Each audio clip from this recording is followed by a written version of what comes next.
Hello students, welcome to Victor education. আমি তোমাদের Somnath sir. আজকে আমরা পার্ট 9-এ করতে চলে এসেছি, অর্থাৎ 18ই আগস্ট 2022-এর যে রেলের প্রশ্নগুলো এসেছিল, দ্যাট ইজ এই তোমাদের এই যে পার্টিকুলার সেশনটা, মানে এই পার্টিকুলার যে শিফটটা, that is also very much important and conceptual. তো এটাকেও তোমরা প্রথম থেকে শেষ পর্যন্ত একদম ভালোভাবে দেখবে। তোমরা যারা technician, NTPC, ALP, group D, JE এবং আরপিএফ এর জন্য প্রিপারেশন নিচ্ছ, প্রত্যেকের জন্য এই ক্লাসটা বা এই যে সিরিজটা আমাদের চলছে প্রত্যেকের জন্য গুরুত্বপূর্ণ। তার কারণ একটাই, কারণটা হচ্ছে এটা কিন্তু রেলওয়ের লেটেস্ট প্যাটার্ন। এবার দেখো কথাটা হচ্ছে এখানেই, তাই আমরা কিন্তু প্রত্যেকটা প্রশ্ন পুঙ্খানুপুঙ্খভাবে ভালো করে বুঝবো এবং তার এক্সপ্লেনেশন তোমাদের আমি বলি, যেরকম আগের সিরিজগুলোতে এটাও বলবো। নেক্সট উইক থেকে কিন্তু বা নেক্সট দু একদিন পর, অর্থাৎ ভোটের জন্য আমি একটু ভোট রিলেটেড ব্যাপারে একটু বিজি রয়েছি, তো সেটা মিটে যাওয়ার পরই কিন্তু তোমাদের 4 জুন এর পর থেকে তোমাদের কিন্তু প্রচুর পরিমাণ এনসিআরটি বেসড ক্লাস আসবে, ঠিক আছে? আর টার্গেট তো 100% রয়েছে, কারণ এই যে তোমাদের যে নোটিফিকেশন বেরোনোর যে ক্যালেন্ডার, সেটা আমি দিয়ে দিয়েছি তোমাদের। এরপর যেটা ব্যাপার সেটা হচ্ছে আমি তোমাদের কি কি করাবো। তোমাদের আমি এনটিপিসির সিবিটি 1 2019, গ্রুপ ডি 2018 এবং এলপি টেকনিশিয়ানের একটা সিরিজ আনছি আগামী উইক থেকে। টোটাল এলপি টেকনিশিয়ানের যত শিফট এসছে আমি টোটাল তোমাদের 100টা করে প্রশ্ন করাবো। একটা মেগা শিফট অ্যারেঞ্জ করতে চলেছি শুধুমাত্র বাংলায়, এবং উইথ সমস্ত প্রশ্ন থাকবে। আমি দেখতে পাচ্ছি যে অনেক চ্যানেল বা অনেক জায়গাতে দেখতে পাচ্ছি শুধু সহজ প্রশ্নগুলো সাজিয়ে রেখেছে, কঠিন প্রশ্নগুলো করাচ্ছে না। তো সেক্ষেত্রে আমি তোমাদের কঠিন প্রশ্ন এবং সহজ প্রশ্ন সমস্ত কিছু ভালোভাবে করাবো, ঠিক আছে? তো ক্লাস শুরুর আগে একটাই কথা, তোমাদের যদি ক্লাসগুলো ভালো লেগে থাকে তাহলে অবশ্যই লাইক করবে, চ্যানেলটিকে সাবস্ক্রাইব করবে নতুন হলে, এবং ক্লাসগুলো নিজেদের বন্ধুদের সঙ্গে হোয়াটসঅ্যাপ গ্রুপ বিভিন্ন জায়গায় শেয়ার করবে। তাহলে কি হবে, আমি অত্যন্ত খুশি হব, এবং এটাই তোমাদের কাছ থেকে, যারা ফ্রিতে ক্লাস দেখো তাদের কাছ থেকে এটাই গুরু দক্ষিণা। তো আমাদের দুটো ব্যাচ রয়েছে, একটা হচ্ছে কম্বাইন্ড ব্যাচ, যেখানে তোমাদের আমি রুটিন অনুযায়ী সমস্ত কিছু বলবো, ঠিক আছে? মানে সমস্ত ক্লাস হবে, history, geography, polity, economics, science. এই ক্লাসটা কারা জয়েন করবে জানো তো? যাদের মূল টার্গেট এনটিপিসি এবং গ্রুপ ডি। এএলপি এবং টেকনিশিয়ানদের এই মুহূর্তে দরকার নেই এখানে ভর্তি হওয়ার। অনলি অ্যান্ড ওয়ান যাদের এনটিপিসি টার্গেট, যে কোনো একটা লেভেল এনটিপিসি যাদের টার্গেট, যারা গ্রুপ ডি তে রয়েছে বা যারা অন্য চাকরি করছো, শুধুমাত্র এনটিপিসি টার্গেট এবং গ্রুপ ডি টার্গেট, তারা এই ব্যাচটা নেবে। আর স্পেশালি সায়েন্সের ব্যাচ প্রত্যেকে নিতে পারো, যারা এনটিপিসি, টেকনিশিয়ান, এএলপি, জেই। তোমরা আমার সায়েন্স ক্লাস দেখেছো, তো সেই সায়েন্স ক্লাস দেখে যদি মনে হয় যে এনসিআরটি লাইন বাই লাইন আমি শেষ করবো, একদম একটা যদি এরকম ছোট্ট লাইন থাকে ওই লাইনটাও আমি গোল করে পড়াবো।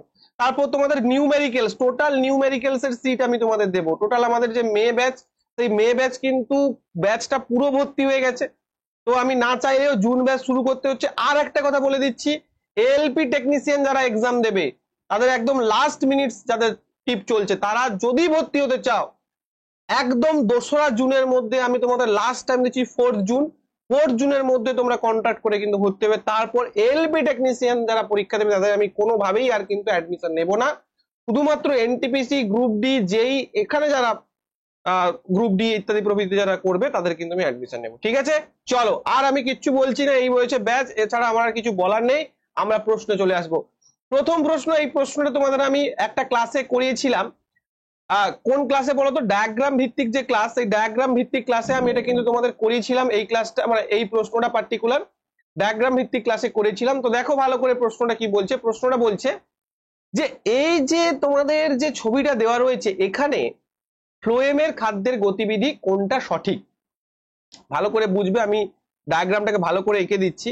এখানে এরকম করে দেখানো রয়েছে যে এদিক থেকে আসছে, এদিক থেকে আসছে, এদিক থেকে আসছে, এদিকে যাচ্ছে, ওপর দিকে যাচ্ছে। এখানে দেখানো রয়েছে এদিক থেকে আসছে, এদিক থেকে আসছে, এরকম যাচ্ছে। এখানে দেখানো রয়েছে যে এইভাবে যাচ্ছে, এইভাবে যাচ্ছে। আর এখানে দেখানো রয়েছে যে পাতা থেকে আসছে। তো প্রথমে আমাদের কথা হচ্ছে ফ্লোয়েমটা কি না। ফ্লোয়েম আমাদের মনে রাখতে হবে যে ফ্লোয়েম হচ্ছে একটা টিস্যু।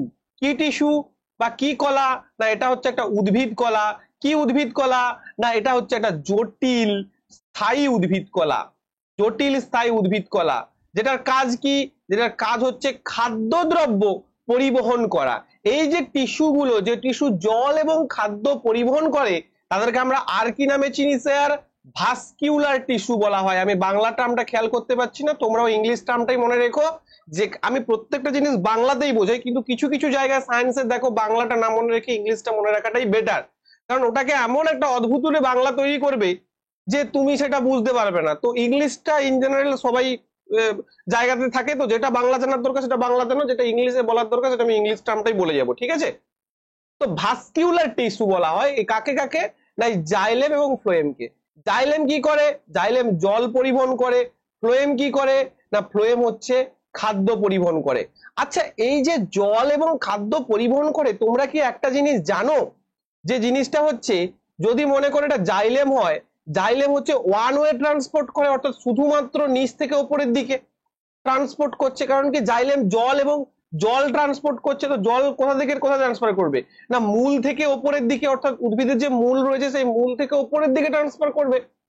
কিন্তু যেটা ফ্লোয়েম রয়েছে, সেই ফ্লোয়েম কি করে? না ফ্লোয়েম কিন্তু টু ওয়ে ট্রান্সফার করে, অর্থাৎ নিচ থেকে ওপরের দিকে এবং ওপর থেকে নিচের দিকে টু ওয়ে তার মুভমেন্ট দেখা যায়। ঠিক আছে, ফ্লোয়েমের ক্ষেত্রে টু ওয়ে মুভমেন্ট দেখা যায়। এটাও তোমাদের কিন্তু প্রায় অনেকগুলো শিফটে এসেছে, ফলে বি কেয়ারফুল, এটাও তোমাদের কিন্তু মনে রাখতে হবে। তো সেক্ষেত্রে ফ্লোয়েমের ক্ষেত্রে আমরা দেখবো ফ্লোয়েম কি করে? খাদ্যদ্রব্য পরিবহন করে। খাদ্য কোথায় উৎপন্ন হয়? খাদ্য পাতায় উৎপন্ন হয়, কারণ পাতা হচ্ছে উদ্ভিদের কি বলা হয় পাতাকে? পাতাকে উদ্ভিদের রান্নাঘর বলা হয়ে থাকে, বা পাতার উদ্ভিদের খাদ্য প্রস্তুত হয়। তো সেক্ষেত্রে কি হবে? সেক্ষেত্রে যেটা হবে সেটা হচ্ছে, এইটা হচ্ছে তোমার সঠিক উত্তর হয়ে যাবে। কেন? না কারণ দেখো, এখানে পাতা থেকে খাদ্য আসছে, খাদ্য এসে উপরের দিকেও যাচ্ছে, আবার নিচের দিকেও আসছে, অর্থাৎ আমরা ওই যে বললাম টু ওয়ে মুভমেন্ট দেখতে পাচ্ছি, টু ওয়ে মুভমেন্ট দেখতে পাচ্ছি। তো সেই টু ওয়ে মুভমেন্ট দেখো, এখানে কিন্তু ওয়ান ওয়ে মুভমেন্ট, সবাই নিচের দিকে আসছে, এখানে দেখতে পাচ্ছি উপরের দিকেও যাচ্ছে নিচের দিকেও যাচ্ছে। এই এক্সপ্লেনেশনটাই জরুরি, যে কেন যে দুটো তীর চিহ্ন। অনেকে অনেকে এটা অ্যান্সার দিচ্ছে, দেখেছি আমি অনলাইনে, মানে ইউটিউবে এ অ্যান্সার দিয়েছে, কিন্তু সব থেকে গুরুত্বপূর্ণ যে অ্যান্সার বা সব থেকে সঠিক যে উত্তরটা, সেটা হচ্ছে কিন্তু অপশন নাম্বার সি। কেন আমি তোমাকে ডিটেলস এক্সপ্লেন করলাম, কারণ জাইলেমের ক্ষেত্রে কিন্তু আমরা ওয়ান ওয়ে মুভমেন্ট দেখতে পাবো, শুধুমাত্র নিচ থেকে ওপরের দিকে যাবে, কিন্তু ফ্লোয়েম নিচ থেকে ওপরের দিকে এবং ওপর থেকে নিচের দিকে দুভাবেই আসবে। তো ডায়াগ্রাম ভিত্তিক প্রশ্ন কিন্তু দিচ্ছে, আমি কিন্তু ডায়াগ্রাম ভিত্তিক প্রশ্ন বাংলায় সর্বপ্রথম তোমাদের করিয়েছি, তার লিঙ্কটা আই বাটনে দিয়ে থাকবে। দুটো ক্লাস করিয়েছি, আরো কিন্তু ক্লাস করাবো, কারণ প্রচুর ডায়াগ্রাম দিয়ে প্রশ্ন এসেছে, যেটা সম্পূর্ণ নতুন প্যাটার্ন তোমাদের কাছে। নেক্সট, নিচের কোনটি বাস্তুতন্ত্র যেটা রয়েছে ইকোসিস্টেমের জৈব উপাদান নয়? তোমরা জানো যে ইকোসিস্টেমে জৈব এবং অজৈব উপাদান রয়েছে, তো সেটা আগে দেখে নিই। দেখো, এইটা হচ্ছে একটা ইকোসিস্টেম, সেই ইকোসিস্টেমে দুটো উপাদান রয়েছে, একটা হচ্ছে বায়োটিক মানে জৈব উপাদান, আর একটা হচ্ছে অ্যাবায়োটিক মানে অজৈব উপাদান। জৈব উপাদানকে তিনটে ভাগে ভাগ করছে, একটা হচ্ছে প্রডিউসার যারা খাদ্য উৎপন্ন করছে, একটা হচ্ছে কনজিউমার যারা সেটাকে খাচ্ছে, আর ডিকম্পোজার, ডিকম্পোজার মানে যারা সেটাকে ডিকম্পোজ করছে। প্রডিউসার মানে কারা? না প্রডিউসার মানে যারা খাদ্য উৎপন্ন করে। খাদ্য কারা উৎপন্ন করে? মানুষ, আমি তুমি বাড়িতে রান্না করে খাদ্য উৎপন্ন করে না। ফটোসিনথেসিস প্রক্রিয়ায় সূর্যালোককে গ্লুকোজ, সূর্যালোকে কি করে না সূর্যালোককে সঞ্চিত খাদ্যের মধ্যে সেটা তারা এনার্জিটাকে ভেতরের মধ্যে ঢোকায়, ঠিক আছে? তো সেটা হচ্ছে কে করে? সবুজ উদ্ভিদ করে। কনজিউমার কারা? কনজিউমার যে primary consumer, secondary consumer, tertiary consumer. Primary consumer কারা? না যারা ডাইরেক্ট ঘাস পাতা খাচ্ছে। সেকেন্ডারি কনজিউমার কারা? যারা প্রাইমারি কনজিউমারকে খাচ্ছে। টার্সিয়ারি কনজিউমার কারা? যারা সেকেন্ডারি কনজিউমারকে খাচ্ছে। অর্থাৎ প্রাথমিক খাদক, দ্বিতীয় খাদক এবং তৃতীয় খাদক, তৃতীয় শ্রেণীর খাদক এটাকে বলা হচ্ছে। আর অ্যাবায়োটিক কম্পোনেন্টস কোনগুলো? যেগুলো হচ্ছে এদের বাদ দিয়ে বাকি যে কম্পোনেন্ট, যেমন এয়ার, অর্থাৎ যেগুলো আমাদের ইকোসিস্টেমের মধ্যে রয়েছে কিন্তু খাদ্য শৃঙ্খলের মধ্যে নেই। বোঝো, খাদ্য শৃঙ্খলের মধ্যে নেই। আচ্ছা, ডিকম্পোজার্স কারা? আগের দিন বলেছিলাম ব্যাকটেরিয়া। ব্যাকটেরিয়া হচ্ছে একটা ডিকম্পোজার্স। ব্যাকটেরিয়া, ফাঙ্গাইও বলতে পারো, কারণ ফাঙ্গাই কি করে না স্যাপ্রোফাইট, স্যাপ্রোফাইট মানে মৃত যে জীবজন্তু তাদের উপরে কিন্তু সেই ফাঙ্গাই গুলো জন্মায়। ক্লিয়ার? তো অ্যাবায়োটিক মানে আমাদের পরিবেশের মধ্যে রয়েছে কিন্তু খাদ্য শৃঙ্খলের মধ্যে নেই, তখন তাকে আমি বলছি অজৈব। যেমন কে? যেমন হয়ে গেল আমাদের বায়ু, আমাদের হয়ে গেল জল, আমাদের হয়ে গেল বাতাস, মাটি, উষ্ণতা, বৃষ্টিপাত, এইগুলো। তাহলে যত প্রাণী বা যেগুলো রয়েছে খাদ্যের সঙ্গে জড়িত তারা হচ্ছে বায়োটিক, এবং অ্যাবায়োটিক হচ্ছে এইগুলো। এখান থেকে কিন্তু প্রায় প্রত্যেকটা শিফটে তোমরা কিন্তু মানে একটা প্রশ্ন বা একটা বা জিরো থেকে একটা প্রশ্ন করে দেখতে পাবে, সো ভেরি মাচ ইম্পর্টেন্ট। তাহলে এখানে উত্তর কি পেয়ে যাবো? মাটি। কেন? যে পোকা, ফুল, ফুল কি করে? খাদ্য উৎপন্ন করে। পোকা কি করে? পোকা হচ্ছে তোমাকে ডিকম্পোজ করছে বা খাদ্য খাচ্ছে। ব্যাং কি করে? এটা হচ্ছে আমাদের দ্বিতীয় শ্রেণীর খাদক, তাই না? তো এইভাবে কিন্তু আমরা মনে রাখবো যে এখানে তাহলে সঠিক উত্তর কি হয়ে যাবে? মাটি। মাটি হচ্ছে অজৈব উপাদান। নেক্সট, বলছে নিচের বিবৃতিগুলো বিবেচনা করুন, উত্তর করুন। বিক্রিয়ার সময় যদি কোনো পদার্থ অক্সিজেন ত্যাগ করে তাকে বিজারণ বলা হয়। বিক্রিয়ার সময় কোনো পদার্থ হাইড্রোজেন লাভ করলে তাকে বিজারণ বলা হয়। খুব ভালো কথা। দেখো বোঝো, আমরা যে রেডক্স রিয়াকশন পড়েছি, রেডক্স মানে কি জারণ বিজারণ। আমরা জারণ কাকে বলি না, জারণ বলি যখন কোনো একটা মৌলের সঙ্গে এর সঙ্গে মনে করো O2 যুক্ত হয়েছে এবং AO2 গঠন করেছে, তখন তাকে আমরা জারণ বলি। বিজারণ কখন বলবো, মনে করো AO2 একটা যৌগ, সেখান থেকে O মাইনাস হয়ে কি উৎপন্ন হয়েছে, A উৎপন্ন হয়েছে, তখন তাকে বিজারণ বলবো। তার মানে যদি কোনো বিক্রিয়ায় অক্সিজেন ত্যাগ হয় তাকে অবশ্যই আমরা বিজারণ, অর্থাৎ বিবৃতি 1 একদম সঠিক রয়েছে। বিবৃতি 2 বলছে বিক্রিয়ার সময় কোনো পদার্থ হাইড্রোজেন লাভ করলে তাকে বিজারণ বলা হয়, একদম সঠিক। যদি হাইড্রোজেন কেউ লাভ করে, অর্থাৎ হাইড্রোজেন যদি কম্বাইন্ড হয়, তখন তাকে আমরা কি বলে থাকি, তখন তাকে আমরা বিজারণ বলে থাকি। অথবা যদি হাইড্রোজেন কি ঘটে, হাইড্রোজেন লাভ করে, তখন তাকে আমরা কি বলে থাকি না বিজারণ কিন্তু বলে থাকি। ঠিক আছে, অক্সিজেন আবার যদি হাইড্রোজেন ত্যাগ হয় তখন তাকে আমরা আবার জারণ বলবো। ঠিক আছে, ক্লিয়ার? তাহলে উভয় সত্যই কিন্তু, উভয় বক্তব্যই কিন্তু আমাদের সত্যতা বজায় রাখছে। তোমাদের আমি রাসায়নিক বিক্রিয়ার ক্লাস করিয়েছি, রাসায়নিক বিক্রিয়া ওটা দেখবে, আই বাটন দেওয়া রয়েছে, রাসায়নিক বিক্রিয়ার ক্লাস, ওখানে কিন্তু এগুলো নিয়ে ডিটেলস আমি আলোচনা করেছি, অনেক ক্লাস করিয়ে দিয়েছি তোমাদের, যেগুলো পরীক্ষায় আসবে।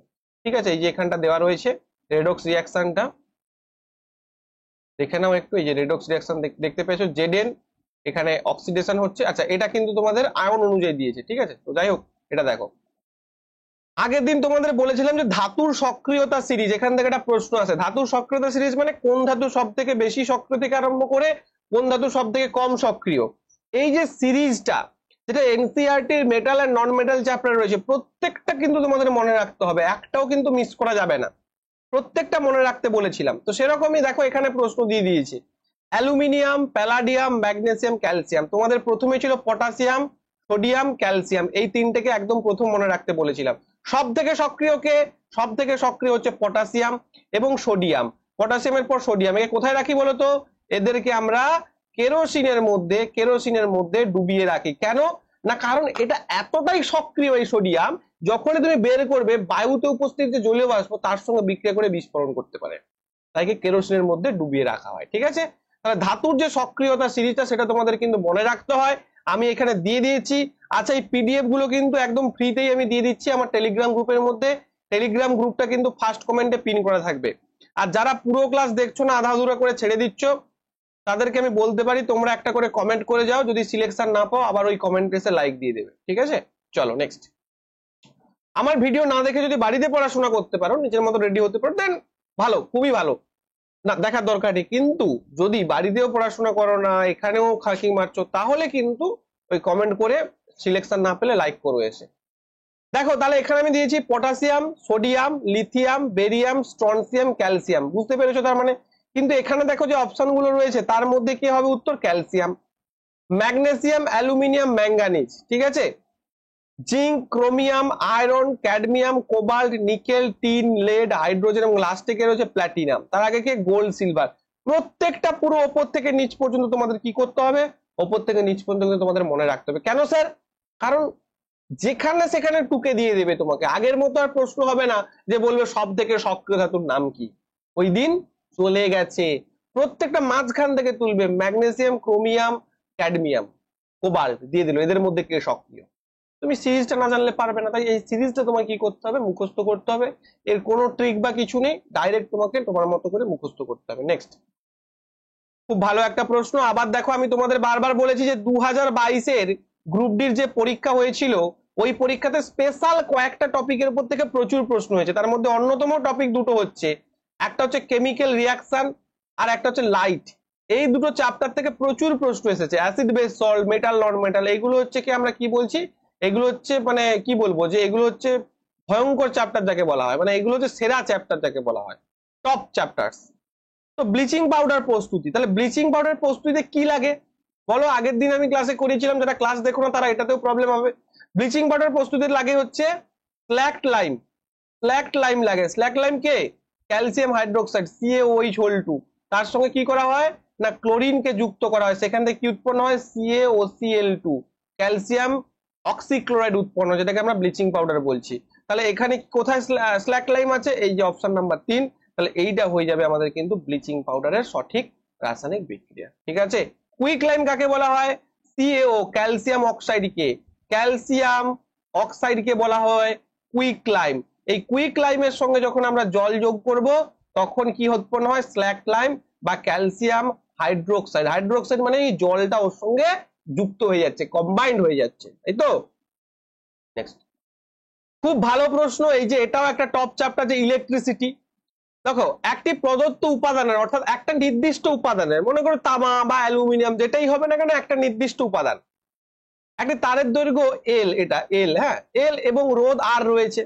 তাহলে একটা মনে করো এরকম উপাদান দিয়ে দিয়েছে তোমাকে, সেই উপাদানের কি বলেছে না, সেই যে উপাদানটা, সেই উপাদানের দৈর্ঘ্যটা হচ্ছে এল, দৈর্ঘ্যটা হচ্ছে এল এবং রেজিস্ট্যান্সটা হচ্ছে আর। একই উপাদানের আর একটি তার, একই উপাদানের, উপাদানটা একই কিন্তু আর একটা তার নিয়েছে, আর একটা তার নিয়েছে।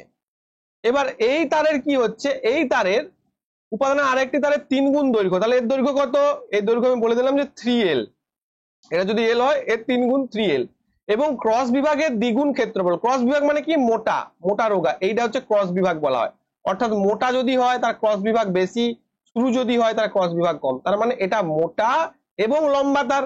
তাহলে এটা কত না, এটা এর ক্রস বিভাগ যদি আমি এ ধরি, এরিয়া বা এই যে প্রস্থচ্ছেদ যদি এ ধরি, তাহলে এরটা কত ধরবো না, ক্রস বিভাগের দ্বিগুণ, তার মানে এটা ধরবো 2A। ক্লিয়ার? এইবার আমরা কি করি, এইবার আমরা দেখো কি করি। এই ধরনের একটা প্রশ্ন আগে কোনো একটা শিফটে করেছিলাম, যারা প্রত্যেকটা শিফট করবে না, এই 99 শিফটের মধ্যে ধরো আমি প্রায় তোমাদের 50+ শিফট করাতে পারবো ঠিকঠাক সময়ের মধ্যে। গ্রুপ ডির আগে তো 99+ শিফট হয়ে যাবে, কিন্তু এলপি টেকনিশিয়ানের আগে হয়তো 50+ শিফট হবে। এটা পার্ট 9 চলছে। তো আমি আমার যে এইগুলো সিরিজগুলো যদি তোমরা যারা প্রত্যেকদিন করছো এবং খাতায় লিখে রিভিশন করছো, তোমরা জানো না যে তোমরা শুধুমাত্র প্রশ্ন উত্তরে কতটা জ্ঞান পাচ্ছ, ভয়ঙ্কর জ্ঞান পাচ্ছ। দেখে নাও, আমরা কি জানি রেজিস্ট্যান্সের সঙ্গে লেন্থের কি সম্পর্ক? সমানুপাতিক সম্পর্ক, অর্থাৎ লেন্থ বাড়লে রেজিস্ট্যান্স বাড়ে বা রোধ বাড়ে, লেন্থ কমলে রেজিস্ট্যান্স কমে। আবার ক্রস সেকশনাল এরিয়ার সঙ্গে কিন্তু ব্যস্তানুপাতিক সম্পর্ক, অর্থাৎ যদি মোটা তারের রোধটা কিন্তু সরু তারের থেকে কম হয়, মোটা তারের রোধ কম, সরু তারের রোধ বেশি। এই দুটোকে আমরা কি লিখতে পারি? R S L by A, R equal to S L by A, অথবা আর সমানুপাতিক এল বাই এ। এই এসটা কি? এই এসটা হচ্ছে উপাদানের প্রতিরোধ বা যাকে বলা হয় রেজিস্টিভিটি। এই রেজিস্টিভিটি কিসের উপর নির্ভর করে স্যার? রেজিস্টিভিটিটা হচ্ছে কোনো একটা পার্টিকুলার ম্যাটেরিয়ালের উপর নির্ভর করে, যে ম্যাটেরিয়ালটা থেকে কি উৎপন্ন হয়েছে, যে ম্যাটেরিয়াল থেকে ওই পার্টিকুলার কন্ডাক্টরটা বানানো হয়েছে, সেই ম্যাটেরিয়ালের উপর এই এসটা নির্ভর করছে, সেই ম্যাটেরিয়ালের উপর কি করছে? এসটা নির্ভর করছে। ক্লিয়ার? তার মানে যেটা দাঁড়ালো, এই দুটোর ক্ষেত্রে কিন্তু এসটা একই, এরও যা এস এরও তা এস। কেন? কারণ দুটো তো একই ম্যাটেরিয়াল বলে দিয়েছে, একটি নির্দিষ্ট প্রদত্ত উপাদানের। ক্লিয়ার? তাহলে এর ক্ষেত্রে আমরা কি লিখবো? আর ইকুয়াল টু কত হবে না, S L by A, R equal to বলতে পারি। আর এর ক্ষেত্রে অর্থাৎ R1 কত হবে না, পরের যে তারটা এস এল এর বদলে কত লিখবো? এটা 3L, তাহলে S into 3L divided by 2A, 2A লিখবো। আচ্ছা, R1 কে আমরা এরকম লিখতে পারি যে 3/2 অফ এস এল বাই এ। দেখো এস এল বাই এর মান কত? আর, তার মানে 3/2 অফ এস এল বাই এর বদলে কত লিখতে পারি? R1 ইকুয়াল টু 3/2 অফ আর। বোঝা গেছে? প্রত্যেকের কনসেপ্ট গুলো ক্লিয়ার হচ্ছে? এইরকম অঙ্ক তুড়ি মেরে করবে, তুড়ি মেরে। কেন না, কারণ আমি তোমাদের বোঝাচ্ছি ভালোভাবে তাই। কিন্তু হ্যাঁ, একটা কথা, শুধু দেখলে হবে না ছবির মতো, বাড়িতে বসে খাতায় এগুলোকে লিখে নিতে হবে। ঠিক আছে? তাহলে এখানে কত উত্তর হয়ে যাবে? 3/2 আর উত্তর হয়ে যাবে তোমার। ঠিক আছে? এস এল বাই এ 3/2 আর। ক্লিয়ার হয়েছে প্রত্যেকের? প্রত্যেকের ক্লিয়ার? তাহলে আমরা কি বলতে পারি? রোধ, এই যে উপাদানের আর একটি রোধ কত থাকবে না, রোধ থাকবে হচ্ছে 3/2 ইন্টু আর। দেখো এখানটা 3/2 ইন্টু আর হচ্ছে তোমার উত্তর। ক্লিয়ার হয়েছে? পুরো জিনিসটা তোমাদের কাছে কিন্তু ক্লিয়ার করে দিলাম। নেক্সট, কিভাবে এবং কখন অক্সিজেন উদ্ভিদের বর্জ্য পদার্থ হিসেবে উৎপাদিত হয়? তো প্রথম যে ব্যাপারটা তোমাদের মনে রাখতে হবে সেটা হচ্ছে যে অক্সিজেন, এই অক্সিজেন কি উদ্ভিদের বর্জ্য পদার্থ হিসেবে কাজ করে নাকি করে না, সেটা তোমাদের আগে মনে রাখতে হবে। যে অক্সিজেন কি উদ্ভিদের বর্জ্য পদার্থ রূপে কাজ করে? জি, অবভিয়াসলি করে। কারণ দেখো, যখন ফটোসিনথেসিস হয়, ফটোসিনথেসিস কখন হয়? সালোক সংশ্লেষ কখন হয়?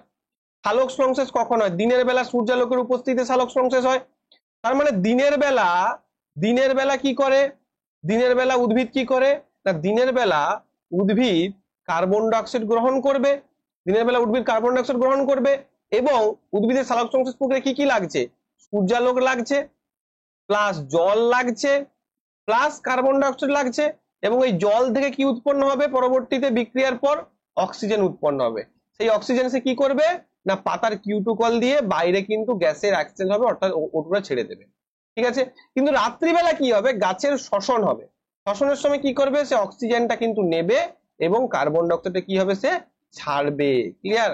ছোটবেলা একটা কথা বলতো মনে আছে যে রাত্রিবেলা গাছের নিচে দাঁড়াতে নেই কেন, অনেকে বলে ভূত চলে আসবে, কিন্তু ব্যাপারটা তা নয়। রাত্রিবেলা কি হয়, গাছের শ্বসনটা অনেকটা বেড়ে যায়, তো সেক্ষেত্রে গাছের চারপাশে কার্বন ডাইঅক্সাইডের একটা ডেনসিটি, একটা মারাত্মক তৈরি হয়, তো সেই জন্য কি হয়, গাছের তলায় দাঁড়াতে বারণ করতো। তাহলে আমি কি দেখলাম, উদ্ভিদের অক্সিজেনটা বর্জ্য পদার্থ কখন কখন সে অক্সিজেনটা ছেড়ে দিচ্ছে না, দিনের বেলায় সালোক সংশ্লেষের মাধ্যমে, অর্থাৎ অপশন নম্বর 3টা হয়ে যাবে তোমার সঠিক উত্তর।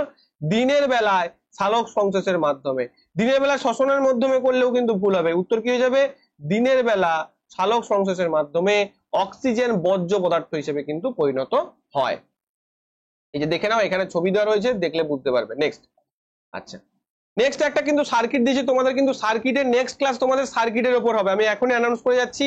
আমি 3টে ক্লাস তোমাদের পরপর অ্যানাউন্সমেন্ট বলে দিচ্ছি এই ভিডিওতে।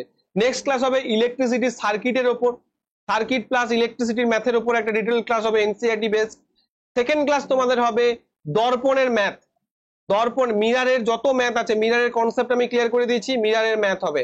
এন্ড থার্ড ক্লাস তোমাদের হবে বায়োলজির ওপর, বায়োলজির ওপর কোন একটা সিস্টেম, হিউম্যান সিস্টেম আমি করাবো এবং সেখান থেকে যত প্রশ্ন এসেছে এই 3টে চ্যাপ্টার ওয়াইজ করবো। ঠিক আছে, এই 3টে ক্লাস তোমাদের আমি করাবো ইউটিউবে। তো দেখো এই সার্কিটটা দেখে একটা ভালো জিনিস দেখো, এই যে ছবিটা দেখে তোমরা যদি ভাবো যে প্রত্যেকটা রেজিস্ট্যান্স প্যারালালে আছে, সেটাও ভুল। আবার যদি তোমরা ভাবো যে প্রত্যেকটা রেজিস্ট্যান্স শ্রেণীতে আছে বা সিরিজে আছে, সেটাও কিন্তু ভুল। কেন, দেখো এই দুটো যে রেজিস্ট্যান্স, এই দুটো রেজিস্ট্যান্স দেখো, এর এই পয়েন্ট স্টার্টিং পয়েন্ট, এর এন্ডিং পয়েন্ট, এর এন্ডিং পয়েন্ট, এর স্টার্টিং পয়েন্ট, দেখো দুটোই কিন্তু আলাদা। যখনই দেখবে একটা রেজিস্ট্যান্স, কি করে বুঝবে দেখো, ভালো করে বুঝে নাও।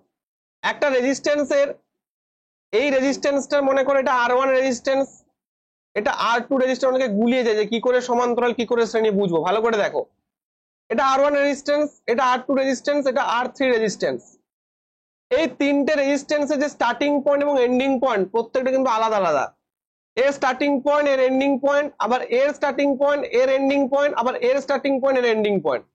ঠিক এই রেজিস্ট্যান্সের ক্ষেত্রে দেখো, এর স্টার্টিং পয়েন্ট এটা, এর এন্ডিং পয়েন্ট, আবার পরের রেজিস্ট্যান্সটা কিন্তু স্টার্টিং পয়েন্ট। কিন্তু ভালো করে খেয়াল করবে, এই যে পার্টিকুলার রেজিস্ট্যান্সটা রয়েছে, এই পার্টিকুলার রেজিস্ট্যান্সটার কিন্তু ক্ষেত্রে কিন্তু এখানে এসে যদি কানেক্ট না হতো, এইখানে যদি কানেকশন না থাকতো, তবেই আমি বলতে পারতাম যে 3টে সিরিজে রয়েছে।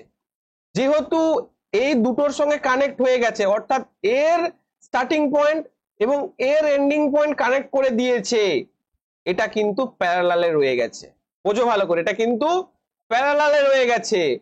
যদি এটা এখানে কানেকশন না থাকতো, তখন আমি বলতাম 3টেই সিরিজে আছে। কি বললাম, যদি এটা এখানে কানেকশন না থাকতো, তখন আমি বলতাম 3টেই সিরিজে রয়েছে।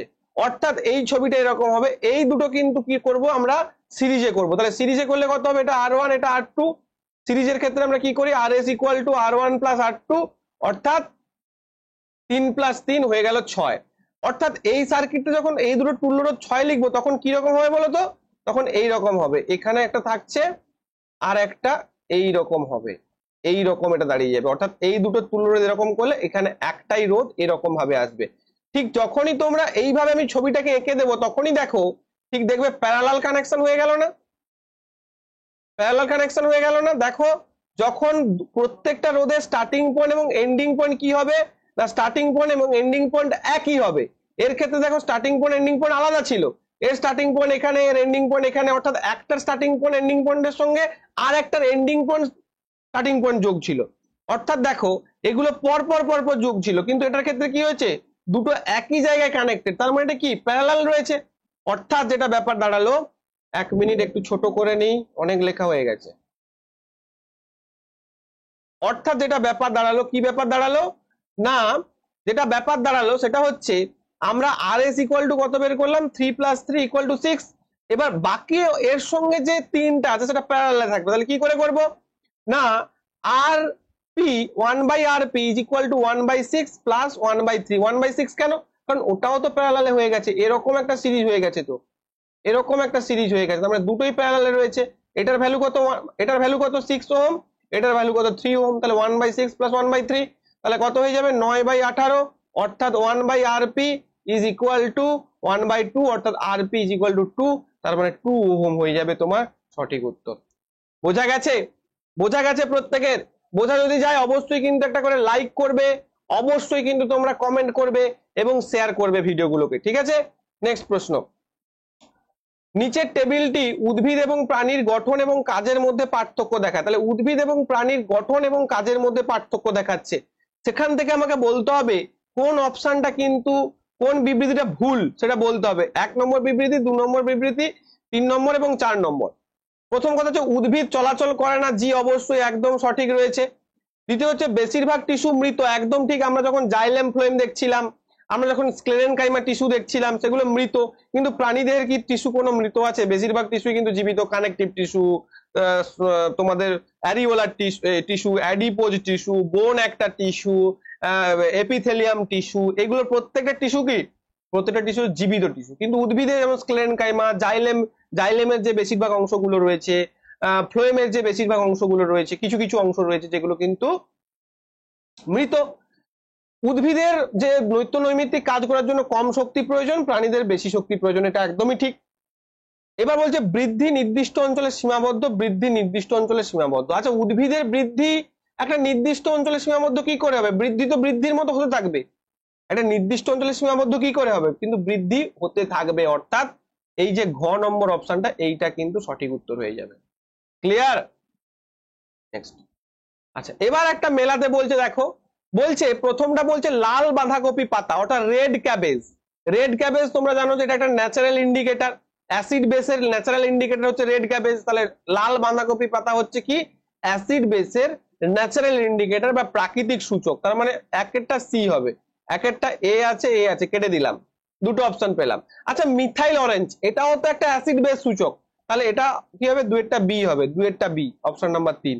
আচ্ছা, পেঁয়াজ এবং লবঙ্গ কি করে, এটা ঘ্রাণ সূচক হিসেবে ব্যবহার করা হয়, ঘ্রাণ সূচক, মানে এটাও অ্যাসিড বেস সূচক, কিন্তু এটা ওই ঘ্রাণ নিয়ে আমরা সূচক করব। দেখো ভালো করে বোঝো, মানে পেঁয়াজ এবং লবঙ্গ ঘ্রাণ সূচক মানে কি, পেঁয়াজ এবং লবঙ্গতে অ্যাসিড দেওয়ার মাধ্যমে, দেখো পেঁয়াজের ঘ্রাণ একটা তীব্র হয় জানো, ওখানে অ্যাসিড ফেলে দিলে এবং বেস ফেলে দিলে ঘ্রাণ চলে যায় এবং ঘ্রাণ থাকে। এইটার উপর ভিত্তি করে ক্লোভ মানে লবঙ্গ এবং পেঁয়াজ, এটাকে আমরা কিন্তু কি করি, ঘ্রাণ সূচক হিসেবে ব্যবহার করি। অর্থাৎ এই যে প্রত্যেকটা দেওয়া আছে না, প্রত্যেকটাই কিন্তু অ্যাসিড বেস সূচক। ঘ্রাণ সূচক মানে এমনটা না যে তোমার নাকে এসে শুকাবে, তুমি দেখবে যে তোমার ঘ্রাণ শক্তি আছে না নেই, ব্যাপারটা তা না। অ্যাসিডেরই সূচক, বাট সেটা ঘ্রাণ সূচক হিসেবে কাজ করছে। ঠিক আছে, দেখে নাও। তো রেড ক্যাবেজ থেকে আমরা কি পাচ্ছি, অ্যান্থোসায়ানিন পাচ্ছি। আচ্ছা, লিটমাস, এই লিটমাস কি হয় না, অ্যাসিডের নীল লিটমাসটা লাল হয় এবং বেসে কি হয়, লাল লিটমাসটা নীল হয়। অ্যাসিডের নীল লিটমাস লাল হয়, বেসে লাল লিটমাস নীল হয়। এই লিটমাসটা আমরা কোথা থেকে পাই, লাইকেন থেকে পাই, লাইকেন থেকে কালেক্ট করা হয়। লাইকেন কি করে না, লাইকেনটা কি করে বলতো, একটা ডাস্ট ইন্ডিকেটর হিসেবে কাজ করে। রেড ক্যাবেজ থেকে আমরা কি পাই না, অ্যান্থোসায়ানিন পাই। লিখে রেখে দাও, 2024-এর যে কোনো একটা শিফটে চলে আসতে পারে অ্যান্থোসায়ানিন। এই অ্যান্থোসায়ানিন থেকে কি করতে পাই, অ্যান্থোসায়ানিনকে কাজে লাগিয়ে আমরা দেখতে পারি যে সেটা কিন্তু অ্যাসিড না বেস, সেটা কিন্তু ন্যাচারাল ইন্ডিকেটর হিসেবে কিন্তু কাজ করে। ঠিক আছে, আচ্ছা দেখে নাও। আচ্ছা, আমরা পিএইচ স্কেল যদি দেখি, পিএইচ স্কেলের যে একের দিকটা, সেই একের দিকটা কিন্তু কি থাকে না, মোর অ্যাসিডিক হয়। আবার পিএইচ স্কেলের 14 দিকটা যেটা, অর্থাৎ পিএইচ স্কেলটা কত থেকে কত পর্যন্ত হয় না, 0 থেকে 14 পর্যন্ত আমরা পিএইচ স্কেল পাই, 0 থেকে 14 পর্যন্ত, নট 1 থেকে 14। আর 7টা কি, 7টা হচ্ছে নিউট্রাল। যত আমরা 14 দিকে যাব 7 থেকে, তত সেগুলো কি হবে, বেসিক বা ক্ষার হবে। আর যত 7 থেকে আমরা একের দিকে যাব সেগুলো হচ্ছে অ্যাসিডিক হবে। যেমন আমি যদি বলি যে ব্লাড বা রক্তের পিএইচ কত, 7.4, তার মানে কি হবে, স্লাইড অ্যালকালাইন। জলের পিএইচ কত, 7, অর্থাৎ জল হচ্ছে নিউট্রাল। ক্লিয়ার? নেক্সট হচ্ছে দেখে নাও অল ফ্যাক্টরি ইন্ডিকেটরস, অর্থাৎ যখন অনিয়ন, সেখানে যখন আমরা অ্যাসিড দেব তখন কিন্তু স্মেল থাকবে। ভালো করে বুঝে নাও, এটা তোমাদের কিন্তু প্রশ্ন চলে আসতে পারে যে আমরা যদি একটা পেঁয়াজ কেটেছি, সেখানে যদি অ্যাসিড দিই তাহলে কি হবে, স্মেল থাকবে, বাট বেস দিলে কিন্তু স্মেল থাকবে না। আমরা যদি ভ্যানিলা এক্সট্রাক্ট, এই যে ভ্যানিলা এক্সট্রাক্ট এটাও কিন্তু তোমাদের অলফ্যাক্টরি ইন্ডিকেটর হিসেবে কাজ করে, ঠিক আছে। এখানে তুমি যদি অ্যাসিড দাও স্মেল থাকবে, বেস দিলে স্মেল থাকবে না। ক্লোভ অয়েলের ক্ষেত্রে কি হবে, একই রকম, অ্যাসিড দিলে স্মেল থাকবে, বেস দিলে স্মেল থাকবে না। আচ্ছা লিডমাস এখানে আবার বলে দিয়েছে ফেনোলেপথেলিন কি হয়, কালারলেস হয় অ্যাসিডে এবং বেসে কি হয়, পিঙ্ক হয়। এগুলো প্রত্যেকটা ইম্পর্টেন্ট পরীক্ষায় নেক্সট চলে আসবে। মিথাইল অরেঞ্জ, অ্যাসিডে কি হবে, পিঙ্ক হবে, এই যে অরেঞ্জ বলেছে, অরেঞ্জ থেকে মনে করে পিঙ্ক হবে। আর বেসে কি হবে, বেসে হচ্ছে ইয়েলো হবে। লিটমাস বললাম তো অ্যাসিডে ব্লু থেকে রেড হবে এবং বেসে কি হবে, রেড থেকে ব্লু হবে। প্রত্যেকটা ইম্পর্টেন্ট, এখানে যা ইনফরমেশন আমি দিচ্ছি তোমাদের কিন্তু ভয়ঙ্কর ইনফরমেশন দিচ্ছি। যারা বুদ্ধিমান তারা খাতায় লিখছে, আমার স্টুডেন্টরা জানি যারা বুদ্ধিমান স্টুডেন্ট তারা কিন্তু খাতায় লিখছে, যারা বোকা তারা শুধুমাত্র ক্লিক করে বেরিয়ে যাচ্ছে। চলো নেক্সট, এক অশ্ব শক্তি অর্থাৎ হর্স পাওয়ারের মান কত না 746 ওয়াট। এটা তো খুবই সহজ হয়ে গেল, এটা তোমরা মনে রাখবে। নেক্সট, নিম্নলিখিত কোনটি হেক্সেনের আইসোমার। আচ্ছা আইসোমার মানে কি, আইসোমার মানে একই গ্রুপের হতে হবে। হেক্সেন হেক্সেন একটা কি, এগুলো তোমাদের অনেক আগে আমি বুঝিয়েছিলাম, সেখানে ছিল সাইক্লোহেক্সেন, এখানে দেখো হেক্সেন। এই অর্গানিক কেমিস্ট্রি থেকে এই ধরনের প্রশ্ন কিন্তু আসবে। এগুলো কিন্তু 90% ছেলে মেয়ে পারবে না, 10% যাদের কনসেপ্ট রয়েছে তারাই পারবে। হেক্সেন দেখো, হেক্সেন আমি কি বলতে পারি, হেক্স মানে কি, হেক্স মানে হচ্ছে 6, এন মানে কি, এন মানে হচ্ছে অ্যালকেন। আমরা সাধারণ অ্যালকেনের সংকেত কি জানি, সাধারণ সংকেত CN H2N+2। তাহলে হেক্সেনের সংকেত কি হবে না C6, কার্বন 6টা থাকবে, হেক্স মানে কার্বন 6টা, হেপ মানে কার্বন 7টা, পেন্ট মানে কার্বন 5টা, মিথ মানে কার্বন 1টা, ইথ মানে কার্বন 2টো, বিউট মানে কার্বন 4টে, ঠিক আছে। তো এগুলো তোমাদের মনে রাখতে হবে। তাহলে C6H2N, 2N মানে কত, 6 দিয়ে 12 যুক্ত 2 তার মানে H14, C6H14 হচ্ছে হেক্সেনের ফর্মুলা। তার মানে এই ধরনের একটা ফর্মুলা যদি থাকে যতগুলোর মধ্যে, এইগুলোর মধ্যে, তবেই তাকে আমরা আইসোমার বলবো। প্রথম দেখি 2 ইথাইল পেন্টেন, পেন্টেন বলেছে মানে 5টা কার্বন দিয়ে দাও প্রথমে, 1 2 3 4 5, 1 2 3 4 আর একটা দিয়ে দাও 5, ঠিক আছে।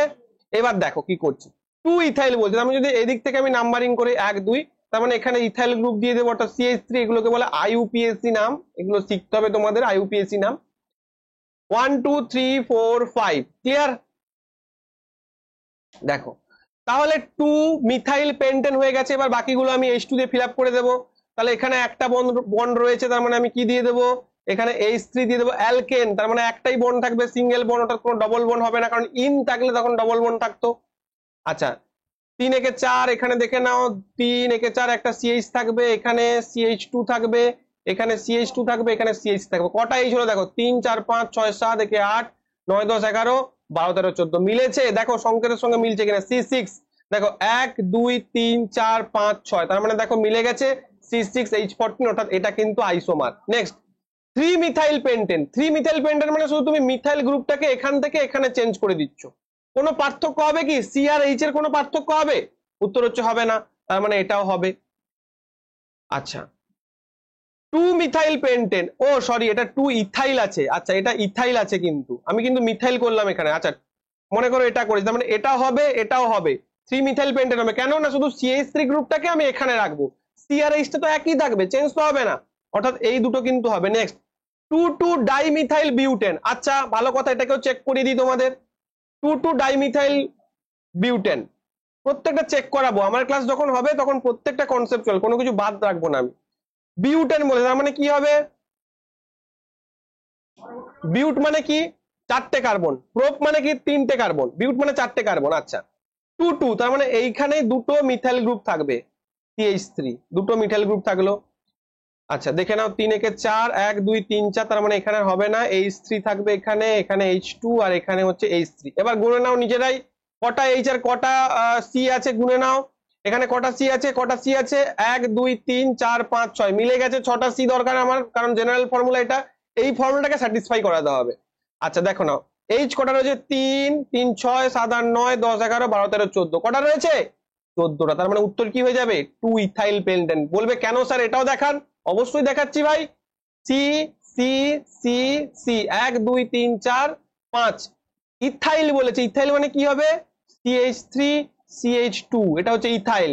এবার তুমি এটা করে দাও, এখানে কি 1 2 3, এখানে একটা H দিয়ে দাও, এখানে H3 দিয়ে দাও, এখানে H2 দিয়ে দাও, এখানে H2 দিয়ে দাও, এখানে H3 দাও। কটা হলো? 3 4 5 6 7 8 9 10 11 12 13 14 15, একে 16 হয়ে গেল।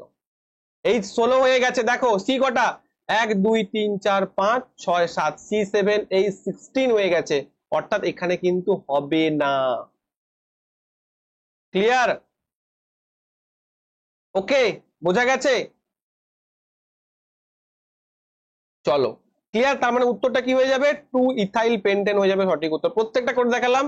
যখনই আইসোমার বলবে একটা সিম্পল যে গ্রুপটা, সেই গ্রুপের সঙ্গে সি আর এইচ এর যেন একই পরিমাণ মিল থাকে, সেটা তোমরা দেখে নেবে। ঠিক আছে? এখানে প্রত্যেকটা আমি ডবল বন্ড কি দিইনি কেন? এই যে ভাই সাহেব এন বলেছে, এন ইন বললে ডবল বন্ড দিতাম, আইন বললে ট্রিপল বন্ড হতো, এগুলো তোমরা নিশ্চয়ই জানো। ডোবেরিনের টায়ার্স, আমার আবার লাইভ ক্লাস রয়েছে ব্যাচে, তো তাই আমি একটু করছি। ডোবেরিনের টায়ার্স, টায়ার্স মানে কি? তিনটে তিনটে করে সাজিয়েছিল, এরকম তিনটে তিনটে করে সাজিয়েছিল।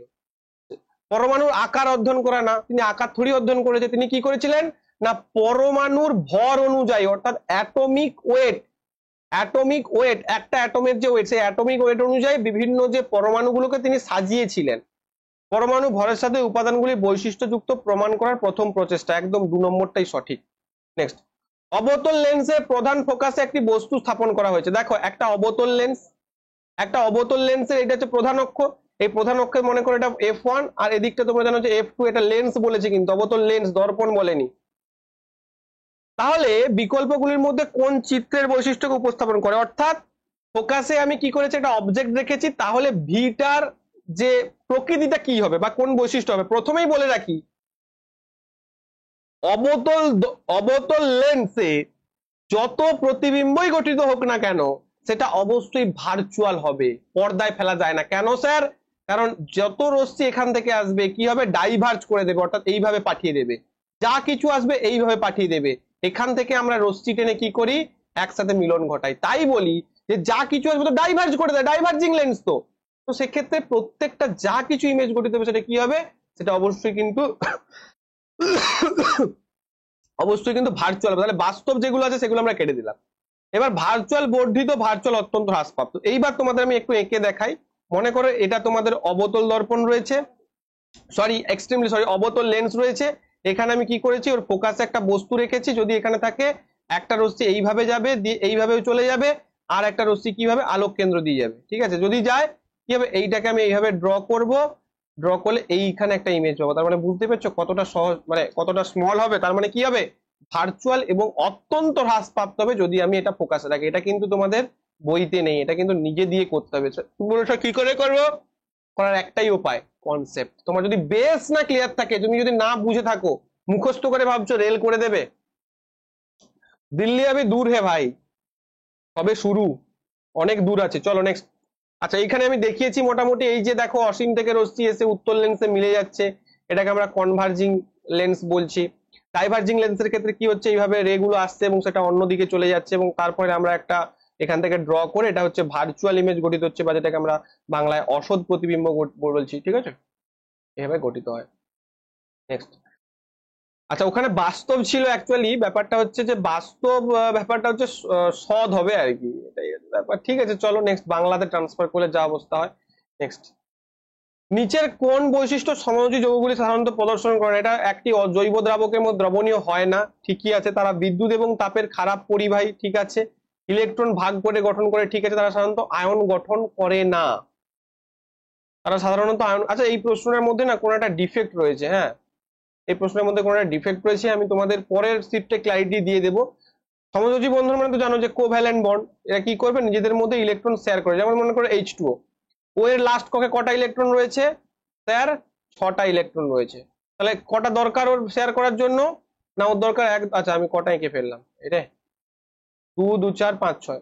কটা দরকার? না, আর দুটো দরকার 8 বানানোর জন্য। তাহলে এই জন্য কি করেছে, একটা করে H নিয়ে নিয়েছে। H এর মানে হাইড্রোজেনের কটা ইলেকট্রন রয়েছে? একটা।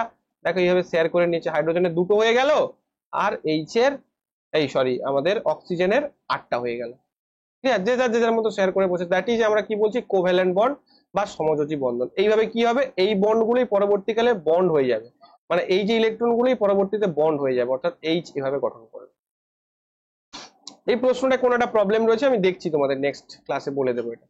নিচের কোন সংখ্যাটি মানুষের মস্তিষ্কের স্পাইনাল কর্ডকে নির্দেশ করে? এটা তোমাদের আমি ডায়াগ্রাম ভিত্তিক ক্লাসেও বলেছি। এখানে কি হয়ে যাবে, এখানে 4 নম্বরটা হয়ে যাবে। এটাই হচ্ছে স্পাইনাল কর্ড, ঠিক আছে। একটি এসি জেনারেটর কোন নীতিতে কাজ করে? একটি এসি জেনারেটর কোন নীতিতে কাজ করে ভালো করে বোঝো। একটা এসি জেনারেটর কিভাবে গঠিত হয় দেখো, মনে করো এখানে একটা একটা ম্যাগনেটিক এরিয়া রয়েছে, যেখানে এদিকে মনে করো এন আর এদিকে থাকতে হবে এস। তাহলে এখানে ম্যাগনেটিক লাইনগুলো কিভাবে যাবে ভালো করে বুঝবে বিষয়টা।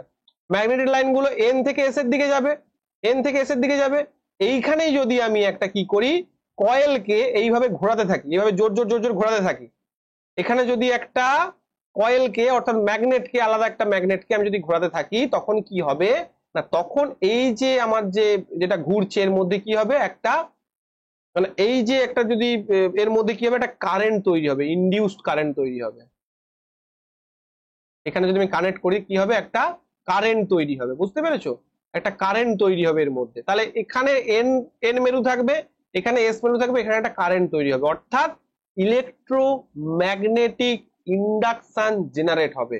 Option A will be right answer. তাই আমি ইংলিশটা রেখেছি, কারণ বাংলাটা কিছুই বোঝা যাচ্ছে না এই ক্ষেত্রে।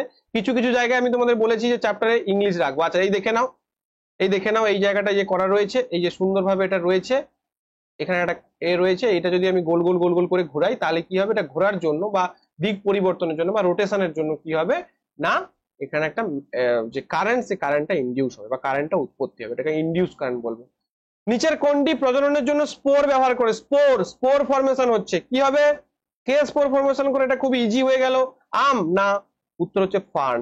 আর একটা প্রশ্ন তোমাদের পরীক্ষায় পড়েছিল যে ফার্ন গাছের স্পোর গুলো কোথায় থাকে, এটাও রেলের প্রিভিয়াস ইয়ার্সে এসছে। ঠিক দেখবে, এই যে তার পাতা, তো তার পাতার ঠিক নিচে অবস্থান করে, পাতার ঠিক নিচে এরকম জায়গাতে অবস্থান করে ফার্ন গাছের স্পোর। এই যে এগুলো হচ্ছে স্পোর। এই স্পোর গুলোকে যখন বাতাস হবে, এগুলো উড়ে চলে যাবে এবং এখান থেকে আবার নতুন উদ্ভিদ জন্মগ্রহণ করবে। এটাও পরীক্ষায় প্রশ্ন পড়ে যে ফার্ন গাছের যে স্পোর গুলো, এটা আমি আগে করিয়েছি আগের শিফট গুলোতে তোমাদের, এটা তার পাতার জাস্ট নিচে, মানে জ্যান্ত পাতার নিচে, কিন্তু মরা পাতা না, জ্যান্ত পাতার নিচে অবস্থান করে। একটি ছেলে একটি লেন্স ব্যবহার করে একটি স্ক্রিনে একটি দূরবর্তী বস্তুর তীক্ষ্ণ চিত্র প্রকাশ করে, তাহলে লেন্স ও পর্দার মধ্যে দূরত্ব কত ভালো করে বোঝো।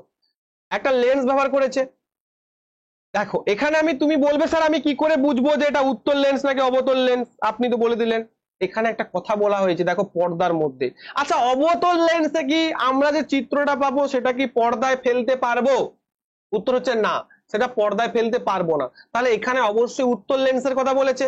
এবার দেখো, এটা আমরা ক্লিয়ার হয়ে গেলাম কোন কোন টার্মগুলো। তাহলে উত্তল লেন্সে কি হচ্ছে, অসীমে কি রয়েছে, অসীমে বস্তুটা রয়েছে। অসীম থেকে আমি কি করছি, অসীম থেকে তার যে অসীমের থেকে আমি কি করছি না, বস্তুটাকে অসীমে রাখা আছে। অসীমে রাখা আছে মানে কি, অসীম থেকে লাইট আসছে, বলেছে কি স্ক্রিনে একটা দূরবর্তী বস্তু, দূরবর্তী মানে অসীমে রয়েছে, সেটাকে ফোকাস করা হচ্ছে।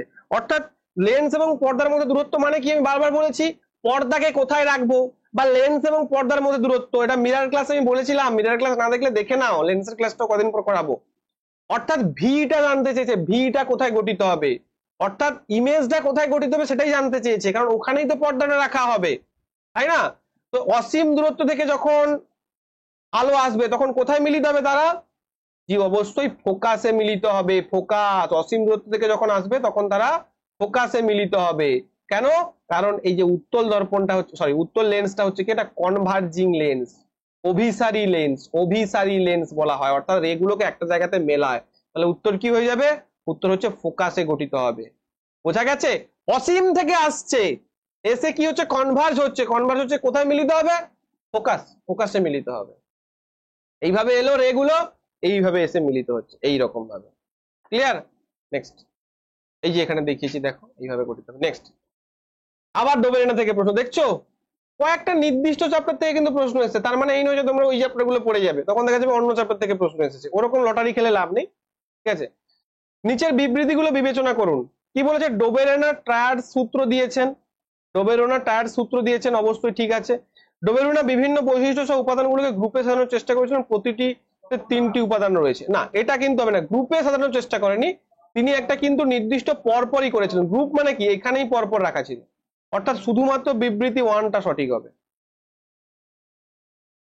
বলেছেন নিচের কোন বিবৃতিটি ঠিক, দণ্ড চুম্বকের ক্ষেত্রে চৌম্বক ক্ষেত্রের শক্তি সবচেয়ে শক্তিশালী। দণ্ড চুম্বকের কেন্দ্রে, আচ্ছা কেন্দ্রে বলেছে, কেন্দ্রে চৌম্বক ক্ষেত্রের শক্তি সবচেয়ে শক্তিশালী, কোনো দুটি চৌম্বক ক্ষেত্রে রেখা ছেদ করতে পারে না, একদম ঠিক। চৌম্বক ক্ষেত্রে রেখা সবসময় বন্ধ অবিচ্ছিন্ন বক্ররেখা গঠন করে, একদম ঠিক কথা। কেন্দ্রে কিন্তু চৌম্বক ক্ষেত্রের শক্তি শক্তিশালী হয় না, দুই প্রান্তে কিন্তু শক্তিশালী হয়, কেন্দ্রে কিন্তু কি হয়, শক্তিশালী হয় না, তাই এটা ভুল। অপশন 2 এবং 3 এই দুটো ঠিক, ভালো করে বোঝো। ম্যাগনেটিক ফিল্ড লাইন্স একে অপরকে কিন্তু কি করতে পারে না, ক্রস করতে পারে না, কারণ ওই যে ভেক্টর প্রোডাক্ট অনুসারে আমি বুঝিয়েছিলাম, আবার বোঝাবো ম্যাগনেট ক্লাস আনলে। আর কেন্দ্র রেখাগুলো কোন দিক থেকে কোন দিকে যায় না, নর্থ থেকে সাউথের দিকে যায়, এবং কি করে না বন্ধ অবিচ্ছিন্ন বক্ররেখায়, দেখো সবসময় বক্ররেখা এবং বন্ধ, অর্থাৎ একদিক থেকে আরেক দিকে বদ্ধ, একটা বন্ধ মানে বদ্ধ আর কি, বদ্ধ অবিচ্ছিন্ন বক্ররেখা গঠন করছে, ঠিক আছে, মানে উভয় মুখ ক্লোজড। কিন্তু কেন্দ্রে চৌম্বক ক্ষেত্রের শক্তি সব থেকে শক্তিশালী, এটা সঠিক নয়। তো এই ছিল আজকে আমাদের ক্লাস, আশা করি তোমাদের প্রত্যেকের ভালো লেগেছে। যদি ক্লাস ভালো লেগে থাকে, আমাদের ব্যাচ জয়েন করতে চাও, তাহলে অবশ্যই কিন্তু কন্ট্যাক্ট করে ব্যাচটা জয়েন করে দাও। তোমাদের নেক্সট ক্লাস কিন্তু আমি একটা এনসিইআরটি বেসড ক্লাস নেব। আর একটা কথা বলে দিই, আমার ব্যাচে কিন্তু আমি এনসিইআরটি ধরে ধরে ক্লাস করাই, তাই তোমরা যারা একটু উইক রয়েছে সায়েন্সে, একদম ভালো করে বুঝতে চাও, যেরকম ভাবে তোমাদের দেখতে পাচ্ছ যে ওয়ান লাইনার কোশ্চেনে আমি কিন্তু ডিটেলসে বোঝাচ্ছি, এরকম ভাবে আরো ধরে ধরে যদি বুঝতে চাও, তাহলে অবশ্যই কিন্তু আমার ব্যাচ জয়েন করতে পারো। তোমরা দেখে নাও, যখন আমি ওদের এই যে দেখো মোটামুটি ওদের ধরো এরকম ভাবে হোমওয়ার্ক দিই, এবং সেখানে প্রত্যেকগুলো এনসিইআরটি বেস প্রশ্ন, এনসিইআরটি বেস যখন প্রশ্ন হয়ে যাবে, তখন তাদের আমি গ্রুপ ডি এনটিপিসি যত প্রশ্ন এসে চ্যাপ্টার ওয়াইজ, মনে করো এটা অনুপরমাণু পড়াচ্ছিলাম, এবার ঠিক দেখো এখানে ধরে ধরে তোমাদের যে বাংলা এনসিইআরটি আছে, সেখানে প্রত্যেকটা জায়গা আমি ধরে ধরে বোঝাবো। তারপর এনসিইআরটি এক্সাম্পলার, এনসিইআরটি এক্সাম্পলার মানে কি, এই যে এনসিইআরটির যে অনুশীলনী রয়েছে না, এই যে অনুশীলনী দেখতে পাচ্ছ এই প্রশ্নগুলো, এগুলোও কিন্তু যথেষ্ট ইম্পর্টেন্ট, এগুলোও করানো হবে, প্লাস এগুলোই তো প্রিভিয়াস ইয়ার্স, আর প্রিভিয়াস ইয়ার্স কিছু নেই, এগুলোই প্রিভিয়াস ইয়ার্স, এগুলোও করানো হবে, প্লাস প্রিভিয়াস ইয়ার্সও করানো হবে একটা পার্টিকুলার টপিক পড়ানোর পর, ঠিক আছে। তো এইভাবে যারা ভর্তি মানে পড়াশোনা করতে চাও, তারা অ্যাডমিশন নিতে পারো। আদারওয়াইজ যদি মনে করো যে নিজে বাড়িতে বসে বই পড়ে করে নিতে পারবে, দেন অবশ্যই তোমরা কিন্তু ভালো করে পড়াশোনা করো। মোদ্দা ব্যাপার হচ্ছে পড়াশোনা করতে হবে, ঠিক আছে। 4 থেকে 5 মাসের একটা রিগোরাস প্র্যাকটিস জার্নি সেশন চলবে, 2 বছরের ভ্যালিডিটি দিচ্ছি, আগে আমি এটা আনলিমিটেড ভ্যালিডিটি ছিলাম, এটা কিন্তু জুন ব্যাচ থেকে এটা 2 ইয়ার্স ভ্যালিডিটি দিয়ে দিচ্ছি, ঠিক আছে। প্রাইসটা একই রেখেছি মেয়ের পর, কিন্তু জুন থেকে প্রাইস হয়তো বাড়তে পারে, কারণ প্রচুর ছেলে মেয়ে সায়েন্স কোর্সে এনরোল হচ্ছে এবং তারা যথেষ্ট উপকৃত হচ্ছে, ঠিক আছে। সবাই খুব ভালো থেকো, দেখা হবে পরের সেশনে, থ্যাংক ইউ।